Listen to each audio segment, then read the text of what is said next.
दोस्तों किचन में बहुत सी ऐसी चीजें निकलती हैं जिन्हें आप कचरा समझकर फेंक, लेकिन अगर आप चीजों का सही तरीके से सही इस्तेमाल करते हैं तो आपके मोगरा के पौधे में बहुत ही अच्छी फ्लावरिंग होने वाली है।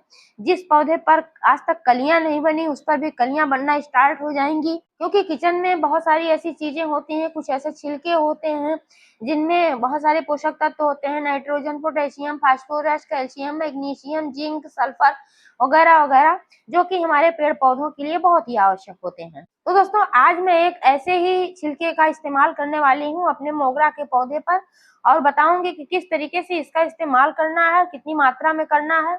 इसके इस्तेमाल से आपका पौधा फूलों से भर जाएगा, गुच्छों में फूल खिलेंगे और फूलों के साइज भी बड़े बड़े निकल कर आएंगे। तो दोस्तों वीडियो पर अंत तक बने रहें, बिना स्किप किए पूरा देखें, और जानकारी अगर पसंद आए तो लाइक करें, शेयर करें। चैनल को अभी तक सब्सक्राइब नहीं किया है तो प्लीज चैनल को भी सब्सक्राइब करके बेल आइकन को प्रेस कर लें ताकि सारे अपडेट्स आपको मिलते रहें। नमस्कार दोस्तों, स्वागत है मेरे YouTube channel love with nature में। दोस्तों मोगरा का जो ये पौधा होता है ये बहुत ही सेंसिटिव पौधा होता है। इसमें फर्टिलाइजर तो डालना ही होता है, इसके अलावा भी इसकी और भी केयर करनी पड़ती है जिससे कि इसमें फंगस वगैरह ना लगे, क्योंकि मोगरा का जो पौधा होता है इस पर माइट्स का अटैक बहुत ज्यादा होता है। कई बार इस पर स्पाइडर माइट्स का अटैक हो जाता है तो पूरा का पूरा पौधा ही नष्ट हो जाता है। इसलिए अपने पौधे का निरीक्षण बारीकी से करते रहें, कहीं इस पर किसी प्रकार के कीड़े का अटैक तो नहीं हो रहा। कई बार आपका हरा भरा पौधा जो अचानक खराब होने लगता है तो इसका कारण माइट्स ही होते हैं, जो कि आपको तब पता चलता है जब आपका पौधा लगभग आधा खत्म हो चुका होता है। अगर आप पहले से ही केयर करते हैं, ध्यान देते हैं कि आपके पौधे पर किसी कीड़े वगैरह का अटैक तो नहीं हो रहा है, तो आपका पौधा थोड़े से ट्रीटमेंट से फिर से अच्छा हो जाएगा। कई लोगों के सवाल होते हैं कि उनके पौधे हरे भरे तो हैं लेकिन इसमें कलियां ही नहीं बन रही हैं। तो दोस्तों इसके भी 2-3 कारण होते हैं। एक तो ये होता है कि इसमें धूप वगैरह जब नहीं लगती है तब आपके पौधे में समस्या आती है कि आपका पौधा हरा भरा तो होता है, ग्रोथ अच्छी होती है, लेकिन इसमें कलियां नहीं बनती हैं, क्योंकि हमारा जो मोगरा का पौधा होता है ये सन लिविंग प्लांट है। इसको कम से कम दिन की 5 से 6 घंटे की धूप चाहिए होती है और सीधी धूप में इसको रखना पड़ता है। यहीं पर मैं पानी की बात कर लेती हूँ दोस्तों। तो मोगरा का जो पौधा होता है वाटर लविंग भी होता है। इसके पौधे की मिट्टी जो होती है इसमें नमी बना करके रखें, बिल्कुल ड्राई ना होने दें।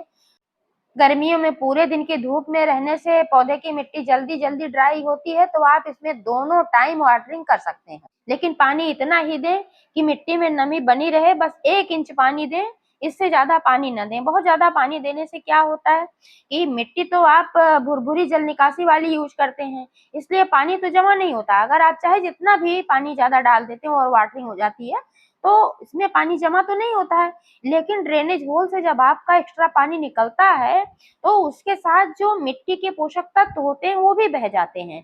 तो इसलिए ध्यान रखें कि इतना ही पानी दें जितना की रिक्वायरमेंट है, बहुत ज्यादा पानी ना दें। अगर ठीक से देखभाल होती है तो एक ही गमले में कम से कम 5 से 6 साल तक तो ये पौधा चल ही जाता है। मेरा ये जो पौधा है ये 5 से 6 साल पुराना पौधा है और अभी भी इसमें फ्लावरिंग होती रहती है। वर्ष में यानी कि फरवरी मंथ में मैं इसकी हार्ड प्रूनिंग करती हूँ और समय समय पर इसकी सॉफ्ट प्रूनिंग करती हूँ, यानी कि लाइट प्रूनिंग करती हूँ। मोगरे के पौधे की जो पुरानी ब्रांचेज होती हैं इनमें कलियां कभी नहीं बनती हैं, जो बहुत ज्यादा लंबी हो जाती है इनको भी कट करके हटा देना चाहिए। जहां से आपने फूल ले लिए हैं जिस ब्रांच से, उसको भी नीचे से थोड़ा सा 2-3 इंच कट करके हटाते रहना चाहिए, क्योंकि जब आप कट करके हटाते हैं तो वहां से एक की जगह 2-3 शाखाएं निकलती हैं और जो न्यू ब्रांच होती हैं इन्हीं में कलियां बनती हैं और तब फूल खिलते हैं। अगर आप इसमें ये ब्रांचेस छोड़ देते हैं जिनमें कलियां बन चुकी हैं, जो फूल मुरझा गए हैं, इनको भी तोड़कर हटाते रहना चाहिए।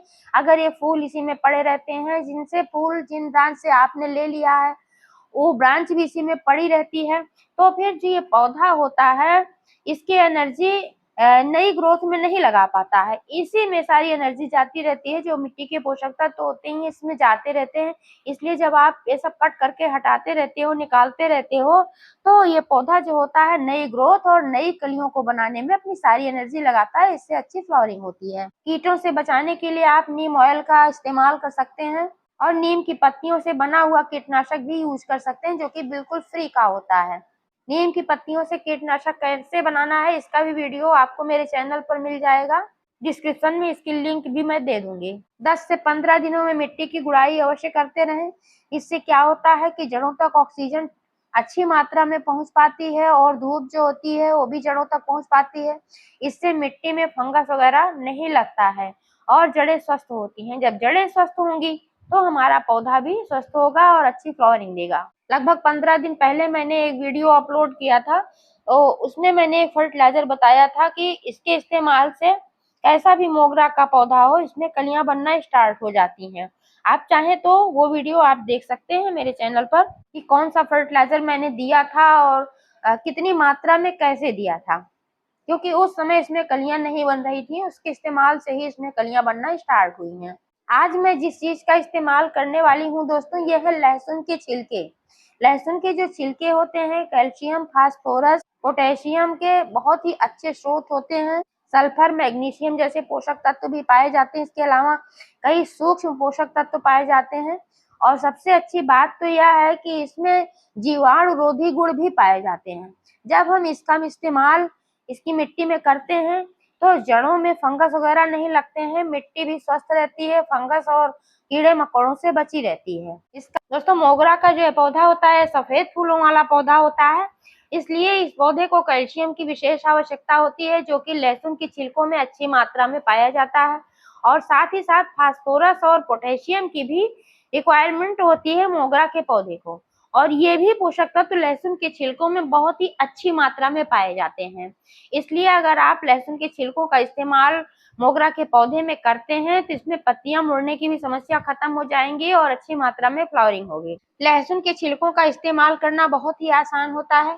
आप चाहें तो इसका फर्टिलाइजर बनाकर यूज कर सकते हैं और चाहें तो डायरेक्ट ही इसका इस्तेमाल कर सकते हैं। मैं तो अक्सर डायरेक्ट ही इसका इस्तेमाल करती हूँ। इसके लिए करना क्या होता है कि मिट्टी की गुड़ाई करके मिट्टी को लूज कर लेना है और मिट्टी में इन छिलकों को दबा देना है। इसको डाल करके ऊपर से फिर ये जो गमले की मिट्टी होती है वापस इसमें डाल देना है और देना है भरपूर पानी, क्योंकि जब इसमें आप वाटरिंग करते हैं और ये छिलके नीचे दबे रहते हैं तो धीरे धीरे डिकम्पोज होते रहते हैं और ये अपने पोषक तत्व जो है रिलीज करते हैं जो कि हमारे पौधे को फायदा पहुंचाते हैं। क्वांटिटी की बात करें दोस्तों तो ये जो 12 इंच का गमला है इसके लिए आप 1 से 1.5 मुट्ठी लहसुन के छिलके इस्तेमाल कर सकते हैं 15 दिन में एक बार। तो दोस्तों जानकारी कैसी लगी कमेंट करके अवश्य बताइएगा। पूरा वीडियो देखने के लिए बहुत बहुत धन्यवाद।